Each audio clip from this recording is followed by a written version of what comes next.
ځکه یو حدیث بارته بلم وایم ابن عبد الله ابن انیس دا صحابي رسول دی او دا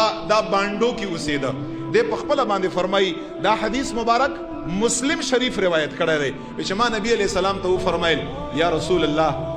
په اخیره عشره کې زه بانډو نه راځم بانډو نه تکلیفي سختی یا رسول الله په اخیره عشره کې خیر دی ما ته پټه غوندې د لیلة القدر شپه وښایه ما ته ووایه یا رسول الله یو شپه راته وښایه چې په هغې شپه باندې راشم صحابو د عقیده وه چې حضرت رسول الله ته لیلة القدر شپه معلومه ده ما ته وښیه د مبارک فرمای ابن عبدالله ابن انیس فرمای رضی الله عنه چې زه بانډو نه راځم یو شپه ما ته وښیه کومه شپه باندې زه ستا مسجد له راشم مسجد نبوي شریف له وی چې د مبارک راته فرمایي چې په هغې کال باندې رسول الله راته وفرمیل درویشتم له راشه ترایس له د مبارک ابن عبدالله ابن انیس په ټول عمر باندې درویشتم د شپې عبادت په عمر کې نه دی پریښی هر اخیری عشره رمضان کریم کې به د مبارک مسجد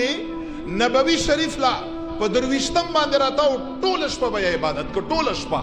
او د دغه زوی مبارک نه چا پوښتنه وکړه چې ستا پلار مبارک صحابي دی او درویشتم شپه ډېره په اهتمام باندې د ټول عمر نه منوي د دې څه وجه ده وی چې زوی به ورته فرمایل چې دغه شپه زما والد محترم ته د لیلة القدر حضرت رسول الله ښودلې ده